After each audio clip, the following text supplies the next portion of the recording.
gets me every time.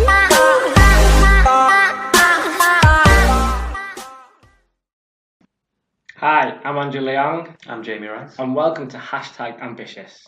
In this episode, we're going to look at whether or not you should have live chat on your website. Okay, so there's reasons for and against live chat. And in fact, I'm going to let you go at it first, Jamie. Yeah, no problem. So we've used live chat before on some of our websites, and we've used them on client websites as well. Seen sort of mixed results. Some people have embraced it and done very, very well off the back of it. Others didn't feel like it was worth the investment in time, which is understandable, which is what we're going to go through now. So ways in which it worked.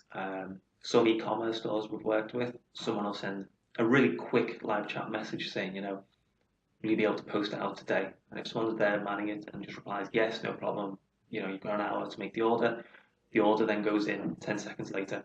It probably wouldn't have happened if live chat wasn't available. So if you're an e-commerce store, it can see your conversion rate, go up a fair bit, be sort of real uplift, but you just got to make sure that there's someone there actually manning it to reply to messages as and when they come in. Even if sometimes it's just a confidence thing with customers as well. So they might be making a purchase on your e-commerce store, but the very fact that you have live chat and they might not even message you on it, but the fact that they can makes them feel confident enough to make that purchase. Yeah, definitely. Obviously you can put your live chat, you can set it to off or unavailable or whatever it might be. But if you have got your live chat setters on, you need to make sure that it's manned, or that there's whether it's yourself or you outsource it or you get a staff member to do it, you need to make sure that people are replying, because it can actually have a negative impact. We've seen in the past where clients haven't responded to a message, so someone's gone onto live chat, asked a question before buying something, nobody replied. That killed the potential of a conversion happening because it's just strange, isn't it? They might be thinking, is these actually a business? Is it fake? Whatever it might be, just totally kills all the confidence. And if live chat wasn't there, they might not have asked them a question and just purchased it anyway. But because they've asked the question, no one's replied. It sends the conversion rate plummeting. So it's really, really important. If you do embrace it, you need to think about, am I actually going to have the time, or do we have the capability as a business to actually man this to respond to questions as and when they come in? Yeah, there'll be different expectations from the customer. For example, if you're an e-commerce business, there tends not to be an off time in e-commerce. Well, that's it, especially if you're selling worldwide. Exactly, yeah. Pretty much 24/7, isn't it? But if you're a solicitors or an agency of some sort, which is your classic 9 to 5, and your chat is open from 9 to 5 but then closes after 5, no one's really going to be, no one's going to look at that negatively. It's quite standard that. If you're only servicing businesses in your own country as well, no one's really going to expect to send you a chat at 1 a.m. in the morning. Yeah. But as we're e-commerce, 1 a.m. in your morning is 10 o'clock in the morning somewhere else, and they'll just see that as something which is a given, basically. Yeah. So you just have to be very careful with it, or smart with it, especially if you're a one-man company. It's one man or one woman company. It's a lot to take on, basically. Yeah, definitely, because we used an app called Talk with a number of clients, TAWK, and it's a really, really good piece of software. You can get messages ping up either on your mobile or on your desktop. So it's really, really handy, so you can get them anywhere. The only downside is if you are a one-man band, like Andrew just said then, and you've got 1,000,001 different things going on, phones are going, it's just another notification that's going to be popping up. Think about it before you install the software. Have you realistically got the time and capabilities to be responding to those questions? Because if they do start popping up, it's important that someone is answering them. Yeah, and quick. if a customer sends you an email, if a customer sends you an email, you don't have to get back right away. There's not an expectation. You obviously have to respond in a reasonable amount of time, but they're not expecting it right away. But with chat, their expectation is an instant response. Yeah, absolutely. Yeah. Even if you were to, 3 minutes would be huge in chat. But if you got a message back in email within 3 minutes, the customer would be extremely happy. Yeah. So there is that expectation. But installing chat is so simple, and in most cases it can be free for you, depending on your business size and what you want to do with that particular chat. You will have to pay if you want to brand it, depending on what you use, but it's such a simple thing to install. So it is highly accessible. It's just whether it's right for you. Yeah, definitely.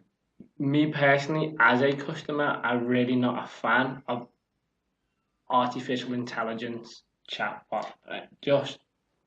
They're just not that intelligent in my opinion. No, yeah. I mean, obviously, the technology is impressive. But from a user point of view, when you're asking a question and you get an answer that isn't what you asked, Yeah, it's quite frustrating. it's So really frustrating. I'm really against chatbots.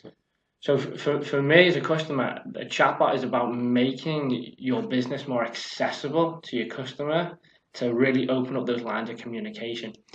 By putting a chatbot there, which is AI, I don't feel that actually happens. I don't think it really opens up that channel of communication. I think it puts more barriers there. It's almost, so for me as a customer, I was dealing with a business yesterday, in fact, that did have a chatbot, and it was like a way of it was hiding their their telephone number. It was like, you've got to use the chatbot first, and if you can't find it, then come to us. For me as a customer, I just didn't appreciate that, really. Yeah. Sorry, this is turning into Andrew's moment. But what basically I'm saying is, if you're going to use a chatbot, it's a really powerful feature to connect with your customers, and it can really benefit your business. But if you use it, you've just got to be committed to it, basically. Definitely. And the other one as well that people try to use for live chat is outsourcing it, which you've got to be very, very careful with. A lot of people outsource over to places like India, Indonesia, other countries. You need to think about what their grasp of English is like. Spelling, punctuation, grammar, little things like that can make a really big difference. And as well, if you are outsourcing, are they going to know enough about your business to actually answer questions? Again, depending on your business, you might have the same 5 questions that come up all the time, in which case it's fine. But if you're a law firm, for example, where there's technical questions potentially coming in, it's very, very difficult to outsource that. I mean, we are a huge advocate of outsourcing. It's just outsourcing the right things. Because even outsourcing something like this to a British company, not necessarily just they've still got to understand your business. Yeah, exactly. Especially if it's a technical business, for example, law, where they've got to know the legal things and stuff. You just got to be smart about it. Well, that's it. Because I've mentioned India because I seem to be getting a lot of requests from virtual assistants at the moment saying, we can reply to your emails, we can reply to your chatbots, we can reply to your live chat, anything and everything. And I've actually tested 1 or 2 just to with my own things, just to see how they get on.